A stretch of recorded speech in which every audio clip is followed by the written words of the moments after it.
I'm Mark Unger, producer of Roundtable. Because we find this presentation so special, we really would like for you to see this. Please watch.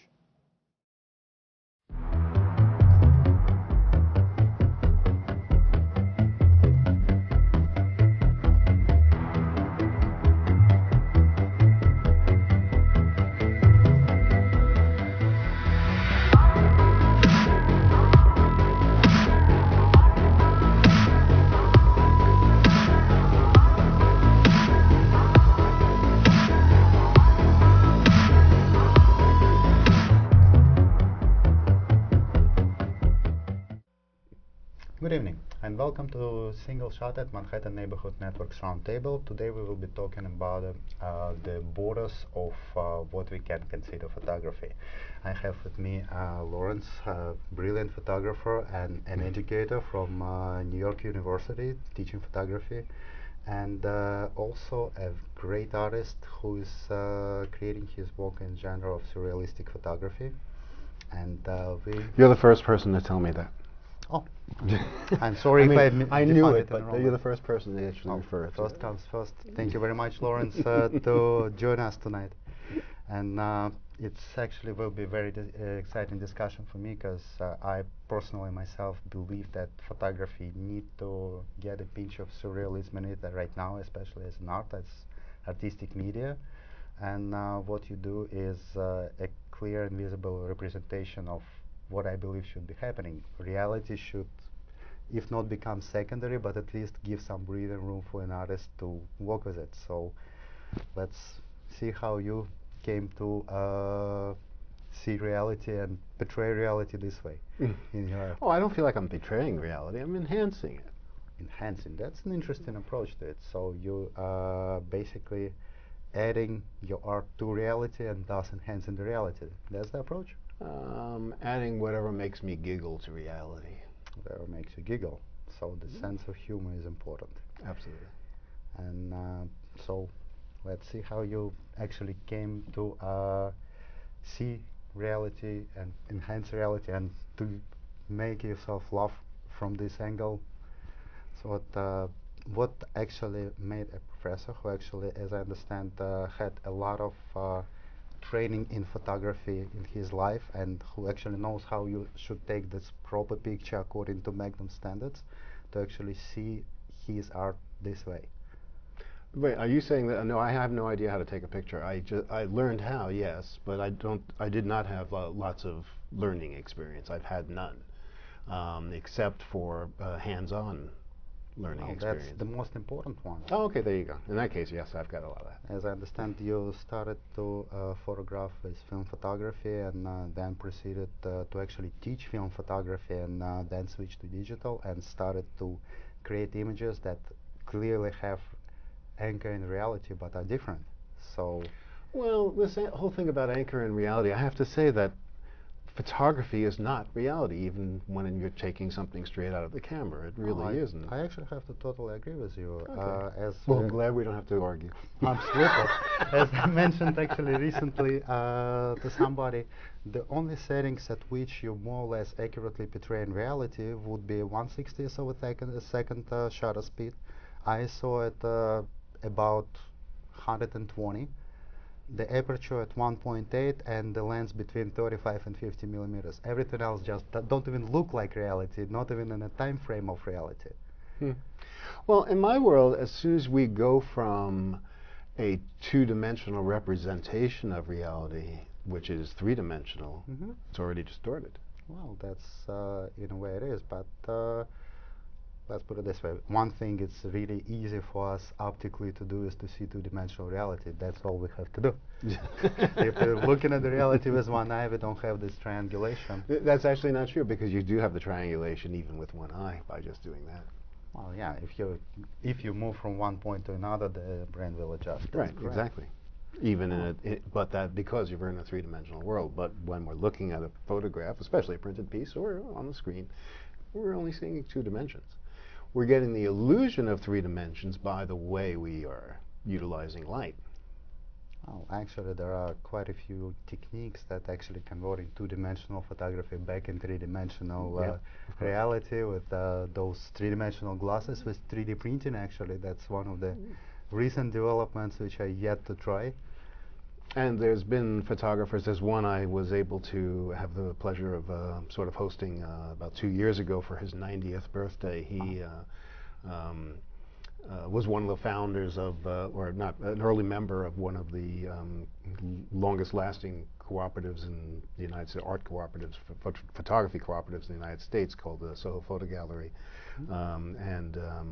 His name is escaping me right now, but he did three-dimensional photography, black and white photography, where he was cutting out meticulously photographs that he mounted onto, I guess, foam core, and made layers out of it so that subjects that were closer to the lens and subjects that were further from the lens were actually at different layers, so you could look behind them even though they were all just two-dimensional representations.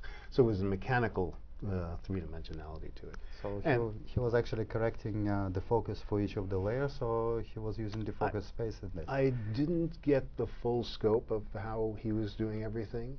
I think it was more like that, you know, he was using a smaller aperture. There were a lot of, the ones I saw were a lot of beach shots and another beach shot, two different series. One that was beach shots and one was New York City. I would have to guess that they were all shot in daylight, so he probably had the depth of field already. Yeah, probably, because if you think about it, device like this would, in two different settings, would give you a completely different feeling. Right. Yeah. But Don't we like that? Isn't making a photograph kind of like making a meal? You can put more of this in and less of that this time. Well, it all depends on the ingredients, but the final product is always a little bit more than the sum of ingredients. But getting back to your art. Before we started the program, you actually corrected me and said that it's not exactly accurate to describe it purely as a photograph. So can you tell me a little bit more about it? Well, no, we could describe it as a photograph. I'm sorry if I misled you there, but rather, I think what you're getting at is talking about how to use the camera, or how I teach my students to use a camera. I was actually going into a different direction. Okay, go ahead. No, go there. I'm sorry. What I was trying to look into is where exactly would be the border between what we can and cannot call photography, because right now it's a very big issue in many areas which are borderline of it. I don't care. I mean, defining, I would have to guess that if you're going to call it photography, then at least if a lens wasn't used and a piece of film wasn't used or sensitized anything, then a digital, some kind of something was used. And I mean, I suppose you could say that, you know, certainly old processes from, you know, a century ago or older, there what was required to make a photograph, because the enlarger had yet to be invented. A century ago, we didn't have the enlarger. So if we wanted a print this big, we needed a negative this big, or a piece of glass this big. You definitely remember this monstrous camera that was circulating on the internet a while ago. The one that was specially created to photograph the whole train. It was the size of a small barn. I can imagine that. Or, well, it's the same thing as, you know, Matthew Brady doing the Civil War photography. The camera and equipment that he was using was so bulky that it was much easier to go out into the field and drag the bodies to the camera than it was to take the camera to the bodies. I didn't hear about that. It's kind of very dark, but definitely.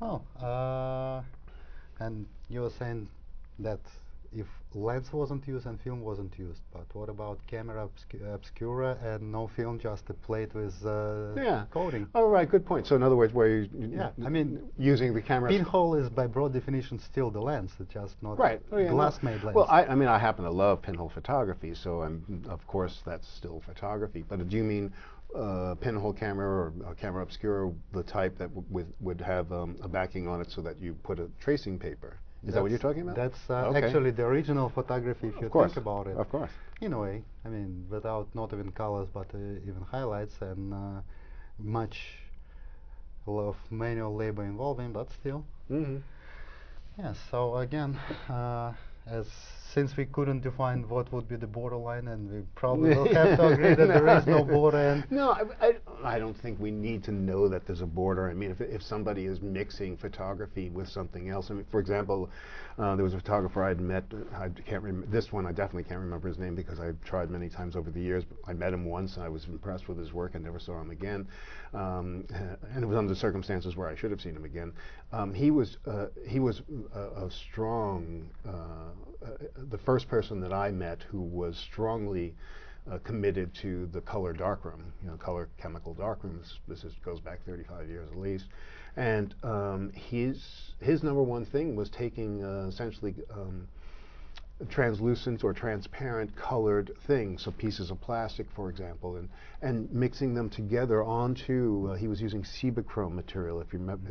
They still make it, I think it's called something else, Ilfochrome now, but back then it was called Cibachrome, which is the Kodachrome of print materials. It had a depth to it, it had a vibrancy, it had saturation that was over the top. It was, and you could control it to some degree. But he would use just cut pieces of transparent and translucent colored materials, laying them on the paper, and that was his photography. And other people say, that's not photography. I'm like, really? Have you ever worked with these chemicals? As the artist, we definitely don't need to define it, but critics want us. Exactly. So we probably will get back to trying to define it. I'll think about that on the break. Absolutely.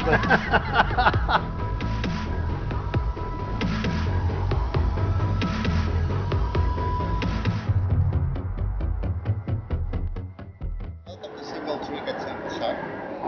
Today we're going to be talking about switching from digital to film. A lot of people do nowadays, and if you decided to do that, either just to try or as your conscious decision to switch altogether, there will be a lot of things you will need to learn and a lot of things you will need to change in the way you photograph.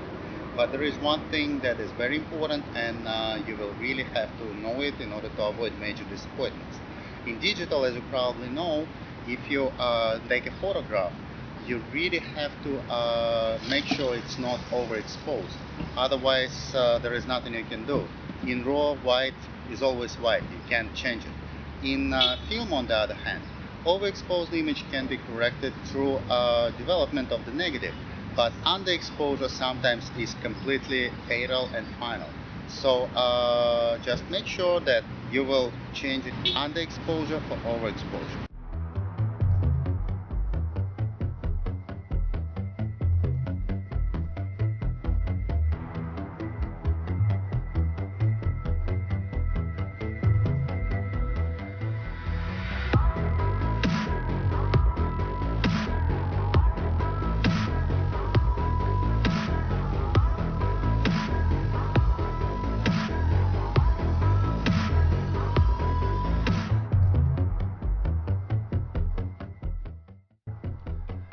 So we're back, and again, for the sake of critics, I definitely know that as an artist you really don't need to put a label on your work, and the only true definition is whether or not it's interesting for you and interesting for the viewers of your work. But I experienced it myself, and I'm pretty sure you experienced it also, that people looking at it and saying, yeah, it's very interesting, but it's not photography. Yeah.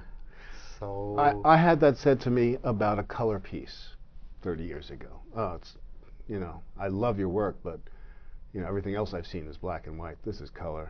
It cheapens the black and white even. It's like, oh, okay. Well, nice to meet you.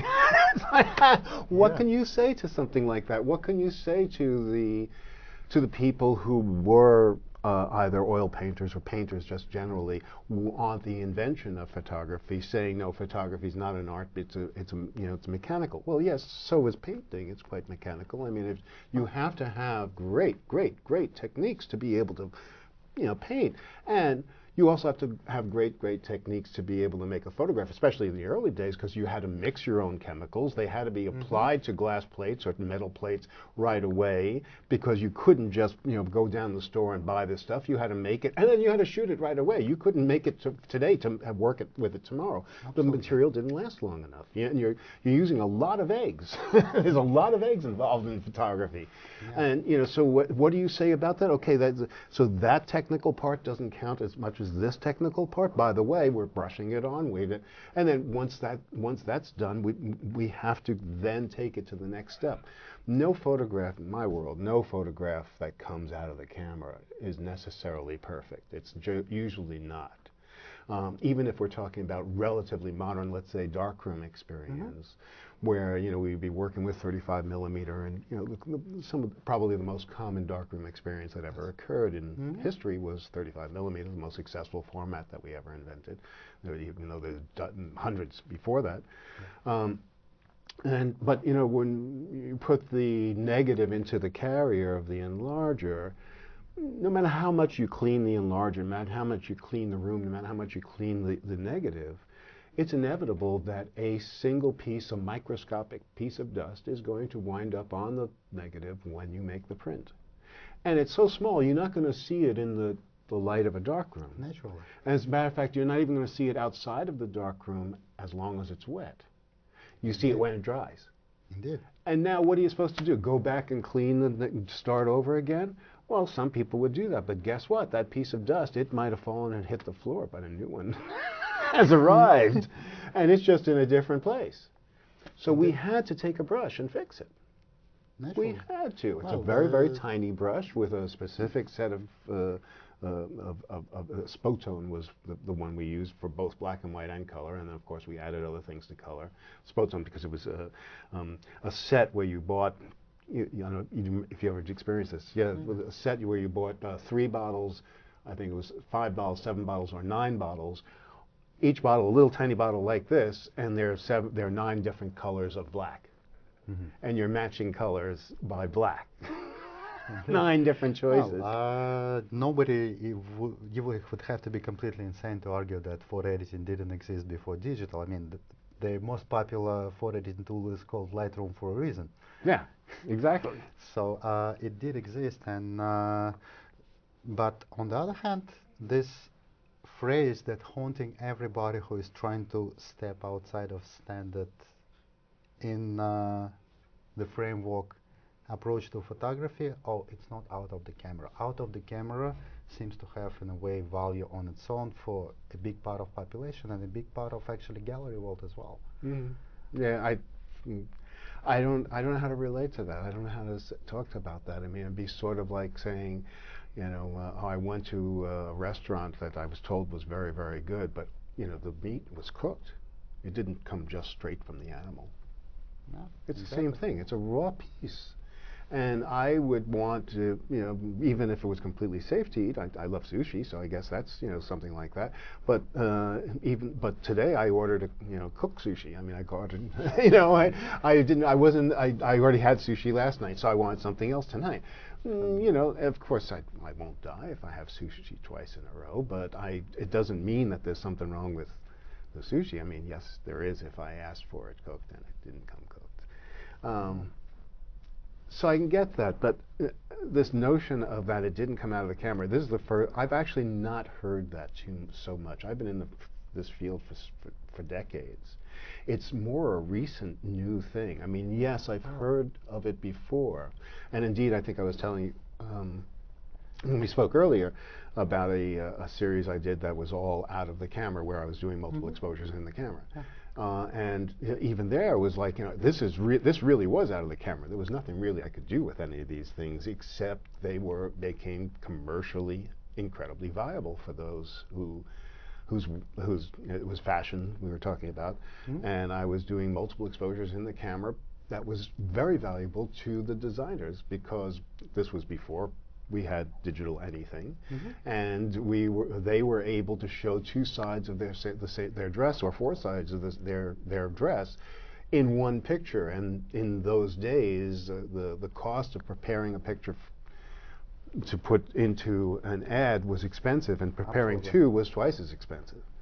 So having it all in one picture, that was very valuable for them. And So basically, it was the beginning of your altering photographic reality as fashion photography, using multiple exposures, creating one product shot as the final result. yes. Well, I actually have a feeling that surrealism in photography is very intimately connected to the concept of multiple exposure, because that's exactly where it began, and that's where it's still capitalized in many ways, both in analog way and in digital way now, when several images superimposed in post-production. I don't know if you had this conversation before about HDR, or high dynamic range photography.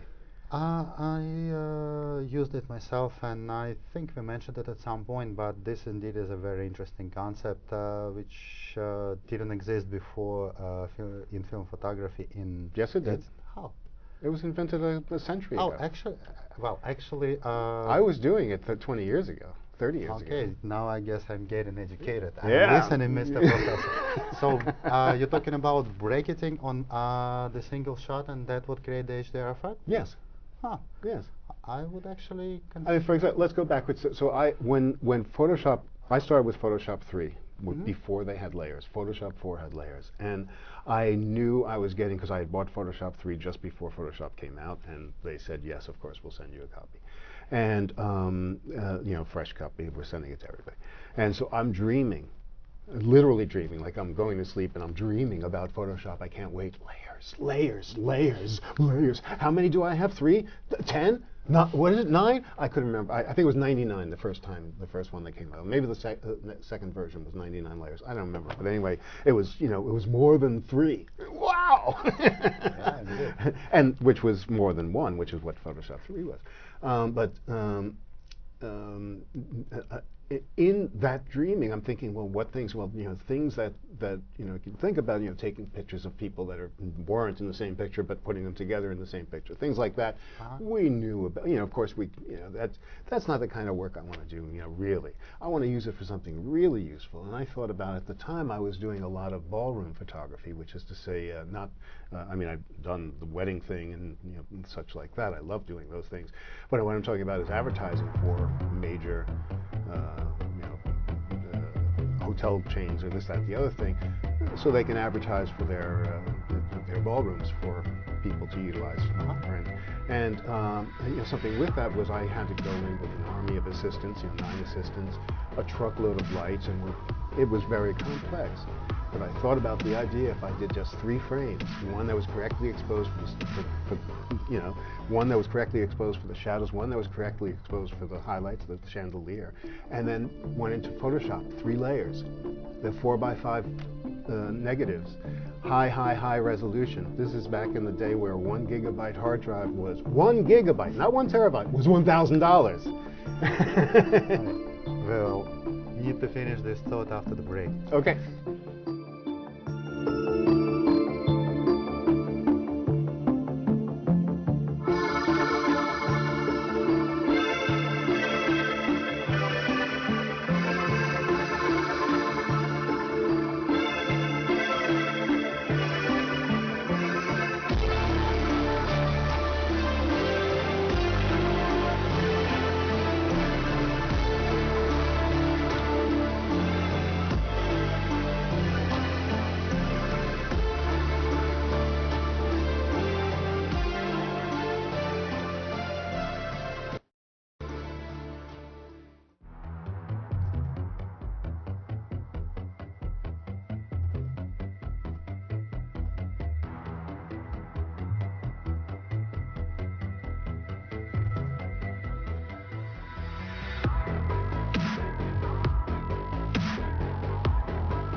Oh, that's why it's called single shot. I just realized why you're calling it single shot. So you want to get to this point where the conversation goes to, and correct me if I'm wrong, goes to that you take a picture, it comes out of the camera, and that's it.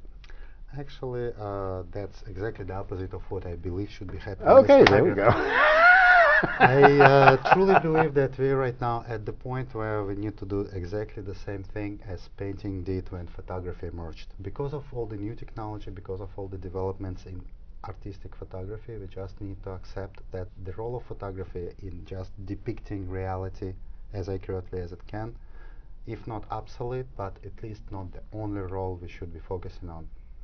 And aesthetics should prevail, and as you said, sense of humor, making people feel better, making the world a better place. That's essentially the purpose of art. Absolutely. And since we was talking about the roots and the beginning of what you're doing right now, maybe you would care to mention people who influenced you and who actually made you to look in this direction, if there was people like this. Okay. Well, Man Ray, for sure. Absolutely. Most recently, it was Vivian Mayer. And it wasn't just her work. Of course, she's the one who just got discovered relatively recently. And the fellow who discovered her, he made a website for her.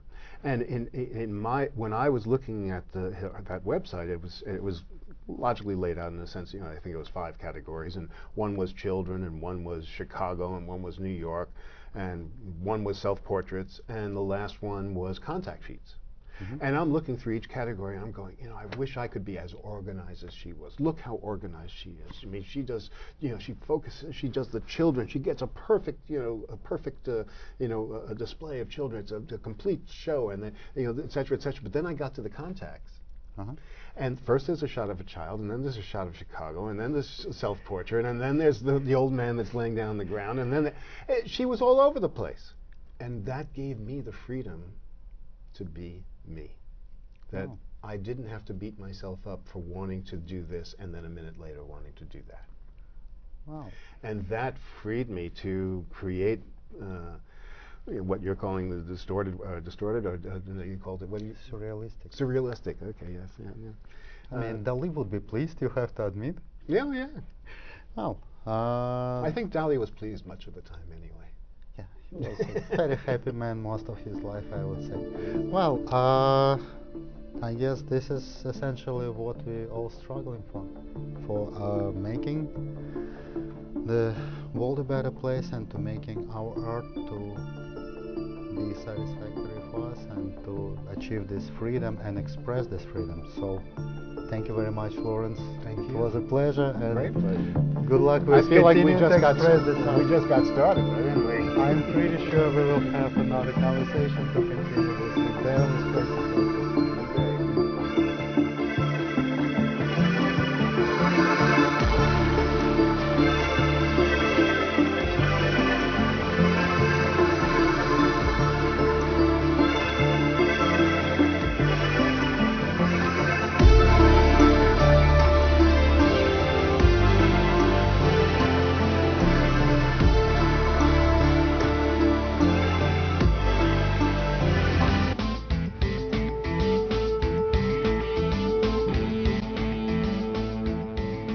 I hope you found that worth watching as much as I did. I'm Mark Unger for Roundtable.